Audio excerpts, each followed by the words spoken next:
Eganberger & Weiner LLC is an independent financial services firm, and they are experienced in all aspects of investment and retirement planning. Bryan Beatty is back. He's a financial planner for Eganberger & Weiner and is here to give us advice on financial planning for millennials. Yes. The young people. Do they even need to care about saving at this point? Absolutely. In fact, one of the reasons why it's so important for millennials to actually get an early start is because the entire retirement picture is changing. Really? Well, in the last 30 or 40 years, we've seen the pension go the way of the dinosaur, the dodo bird, and only municipalities and federal government actually offer pensions by and large anymore.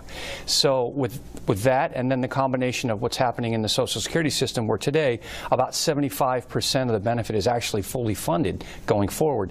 So there will be changes to the entitlement programs. We're not sure exactly what they're going to be, and for that reason alone, people have to take more personal responsibility for their retirement. Well, a lot of millennials are even having trouble finding jobs these days. They're in a bad economy. So how should they learn how to save? Is it just kind of creating good habits early, or they should make a conscious decision? Well, time is on their side. In fact, we have this slide that we show a lot of people in our presentations that talk about how much money it takes to set aside in order to make yourself $1 million of savings for the future.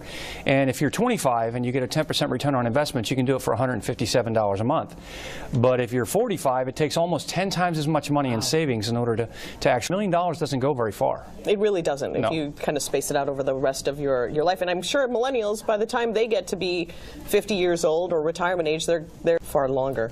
Well, today our average life expectancy is well in excess of what it was just 20 years ago. It's projected today, someone being born today has a life expectancy of 100. Do we believe that, though? I don't know. Stick with finances. Let's not worry about that. Right. So you're a member of Gen X yourself. Both of us are Gen Xers. How do we get the next generation to sort of be on task before it's too late and to not feel like we do every day? Okay, maybe not we, me. You're the financial expert. How do I Well, I can tell you what we do in our practice. What we do is we engage our clients, children and grandchildren, even before they're clients. And we do that with various group events that we put on. Family Fun Day, we throw a picnic event, and we just engage and let them know who we are, because at some point in time they're going to get to know us because we're working with their parents. But another way we do it is when they first get a job, even if they're in high school, you open up an IRA for them.